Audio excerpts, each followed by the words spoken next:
From chocolate bars, coffee to toilet paper, manufacturers around the world are quietly shrinking package sizes without lowering prices. This so-called shrinkflation is also accelerating in South Korea. Choi Min-jung zooms in on this phenomenon.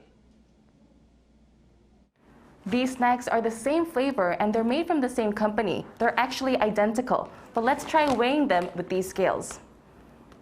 They are the same product, but the most recently manufactured of the two weighs around 4 grams less than the other. So while the price for both is unchanged, the quantity of the snack has been reduced. This means people are getting less for the same price.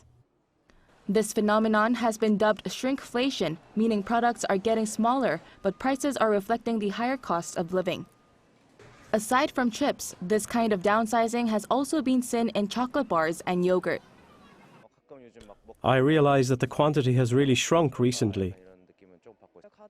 I really like buying snacks, but when I found out there's less in the package, I don't feel like buying them anymore. Shrinkflation has recently become a bigger issue in South Korea as companies grapple with high costs for ingredients.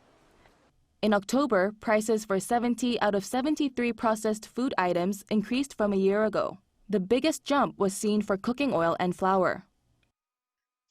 Prices have been rising since the second half of last year, so consumers are greatly resisting increased prices for goods. To avoid this, companies choose to shrink the quantity instead.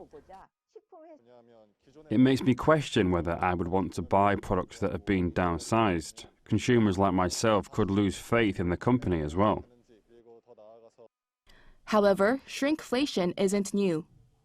It's been present during past economic crises like the Asian financial crisis in 1997.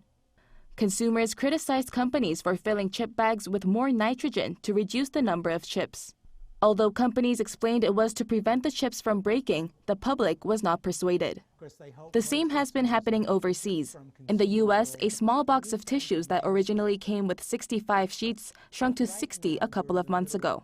Companies may find these methods useful as, unlike for prices, consumers usually don't notice the small changes in the quantity of a product. However, experts say manufacturers must keep in mind that they may lose their customers once the trick is revealed. Choi Min-jung, Arirang News.